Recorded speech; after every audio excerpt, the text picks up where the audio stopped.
From the opinion pages of the Wall Street Journal, this is Potomac Watch. Jimmy Carter, the 39th American president, died Sunday at age 100. His presidency lasted from January 1977 to January 1981, only 4 years and one term, but he was the longest living president in history. What's his legacy and what lessons does it hold for us still today at the end of 2024 as we transition to another new presidency? That's our subject for today on Potomac Watch, the daily podcast to the Wall Street Journal opinion pages. I'm Paul Gigot, the editor of those pages, and I am here with two of my colleagues, Mary Anastasia O'Grady and Bill McGurn, who, like me, remember the Carter presidency. No aspersions on our ages, but we are old enough to remember what it was like then. Just tell a personal remembrance. I met Carter when I was a student at Dartmouth College working at the student newspaper. He was campaigning in New Hampshire in anticipation of the New Hampshire primary, but he hadn't yet shot to the fore as he would later in the Iowa caucuses. I went to hear him speak and then hung around to shake his hand and chat briefly with him. It wasn't a big crowd at the time, as nobody really knew who Jimmy Carter was, governor of Georgia, but he waited around to shake hands. And I do recall a particular kind of warmth and charisma one-on-one, which served him well as a candidate. He did have a certain charisma one-on-one, not so much from the podium, but he won the election that year in the wake of Watergate, defeating Gerald Ford, and won running against a pretty undistinguished group of Democrats, but came out of nowhere to do it, running in many ways as a counter to the Nixon scandals, saying, "I'll never tell a lie." Of course, hearing that from a politician, it's usually followed by a lie, but Carter was, I think, he was a religious man, an evangelical. He did have a moralistic streak. Bill, what stands out in your memory about the Carter years? Well, it stands out now that when I remember him, I have a softer view than when I lived through them. Because people really thought the country was crashing down. I mean, that's partly why Reagan was elected. And Carter was very mean-spirited in his attacks on Reagan, as a warmonger. He's going to drop nuclear bombs, so forth. And also the inflation. Our younger staffers don't remember the gas prices, gas lines, and inflation that makes Biden look like a fiscal disciplinarian. It was really out bad. I looked at my father's, he kept a list of 6 children and the college costs. And like 4 of us went to school in the 70s. I don't know how he did it on a fixed income. Prices increase 20% every year. He was really hellish for a lot of people. And Reagan turned it around so quickly. So what I remember is how miserable things felt to ordinary Americans. But now when I look back, I look at the things he did. The Soviets invaded. He admitted he had been naive, that they had lied to him. He funded the Afghan resistance, in 79. He appointed Paul Volcker to tame inflation, which he knew would probably have election consequences, because anyone who tightens money in election year, there's a little pain. And I thought that was a great act of patriotism, picking Volcker to go in and do that. And of course, he had other conservative achievements like deregulation and so forth. Bill, you've jumped ahead to 1980 at the end of the Carter presidency. We've got to get to the parts where he came into power. I think one of the interesting things about the 76 election was that he ran as a centrist conservative, Mary. He swept every southern state except for Virginia. I mean, that was the last time Democrats were going to do that well in the South. And he got 30% of self-described conservative voters. He won among religious conservatives, which is unheard of for a Democrat now. And he was basically a centrist Democrat who, in a Republican presidential era, right, he was in between 2 of the Nixon and the second term Nixon-Ford terms, and then 2 Reagan and 1 Bush terms.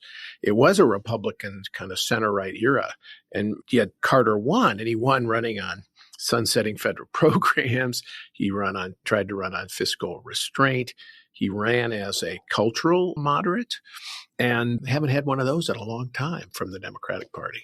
Yes, but I would say you have to attribute a lot of the explanation for his victory to Nixon. I mean, I think people were dismayed by what happened during the Nixon years.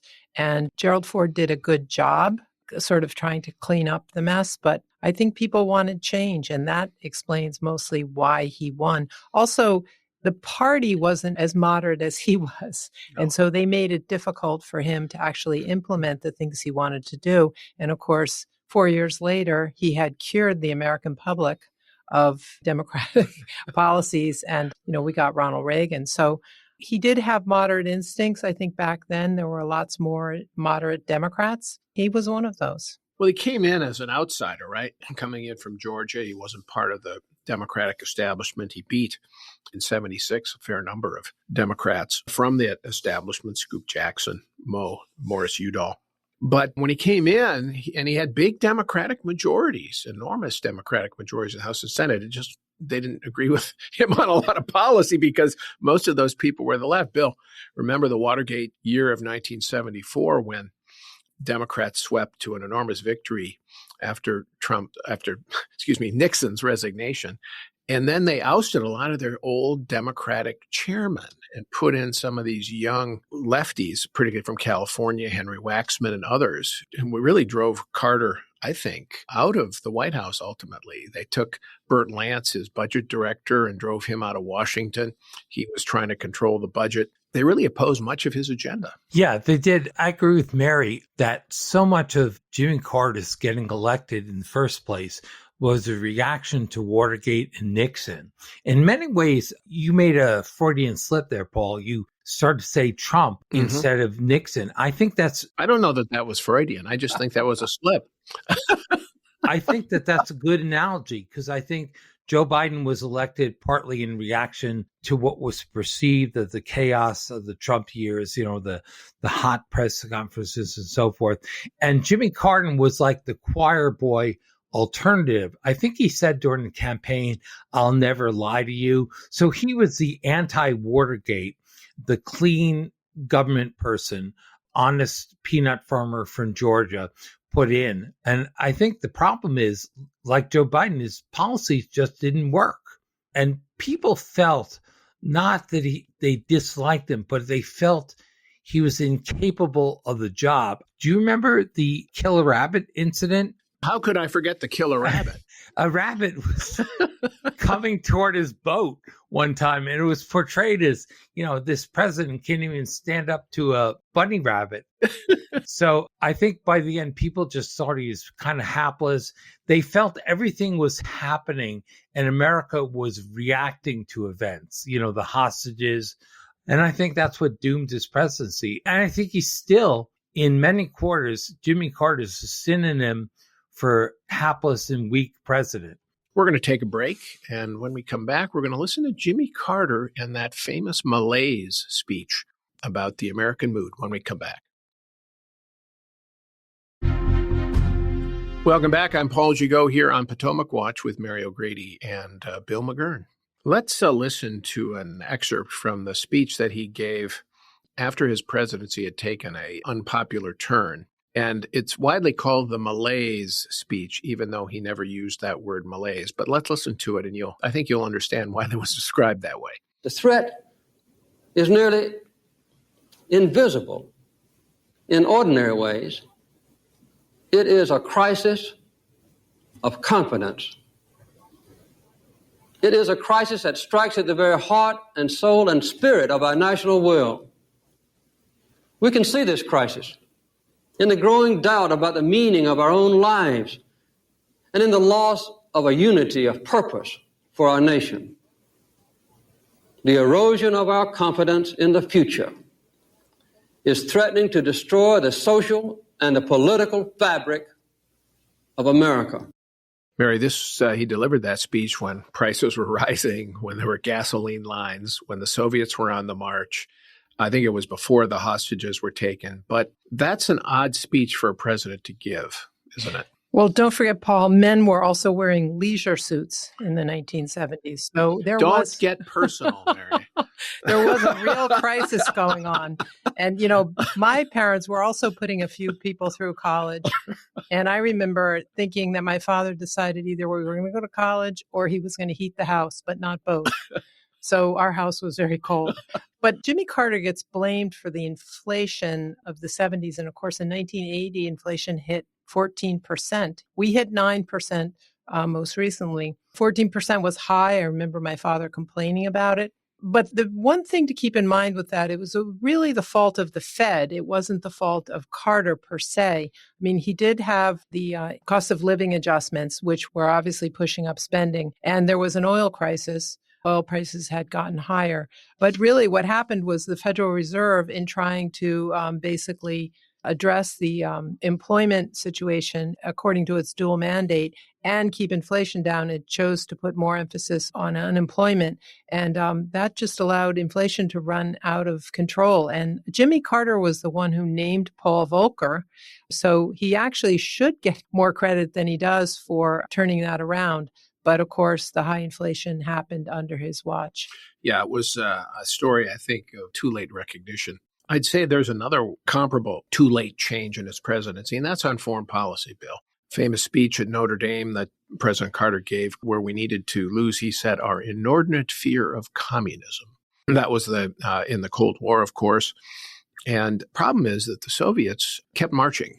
And they moved into Afghanistan. As Mary said, they moved into Central America. They were helping the Sandinistas take over in Nicaragua, and with the help of the Cubans.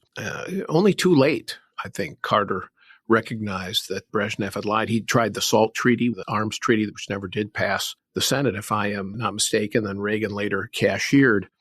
And then we had the Iranian hostage taking. The Ayatollah's Khomeini revolution in 1979 deposed the Shah, and Carter didn't defend the Shah, though he'd been an ally, and thought he could come to some accommodation with Khomeini. Instead, they took Americans hostages in the embassy, kept them for 444 days. Let's listen to Jimmy Carter talk in retrospect about that. You forgive the Ayatollah Khomeini? Yes, I have. It probably cost you your job. I have, but... In your heart, you've forgiven him? I really have, yes. I used to pray a lot when I was president, more than I did any other 4 years of my life. And the one thing I prayed about the hostages was that they would all come home safe and free. And my prayer was answered. Everyone came home safe and free. I wish that God had let them come home about 6 months earlier. I would have had another term in the White House. Bill, the hostages were not released until Ronald Reagan took the oath of office. Exactly. I think all these things that Carter did, you have to compare them not only to what came before, but what Reagan did after. I mean, it's hard to avoid the conclusion that Iran, fearing Reagan, made that gesture by freeing the hostages, which Jimmy Carter couldn't get done on his own. It's similar again to Trump with the Israeli. He's made a threat to Hamas to release him before he's inaugurated, or they're going to pay the price. So I think, again, that shows a difference. When Reagan came, it was to give America confidence and resolution. I think Jimmy Carter did good things at the end, mostly to make up for Jimmy Carter mistakes. I mean, Mary mentioned Paul Volcker arming the Mujahideen in Afghanistan against the Soviets. That was Jimmy Carter who directed the CIA to do that in 1979. So I think he has some bright spots, but it never seemed to be a coherent message for him. And I think that's why the people praising him, they fall back. The general view, which I'm not sure is correct, but is Jimmy Carter was a very good man who was just not up to the job. It was too dirty and mean-spirited for him, and he couldn't do it.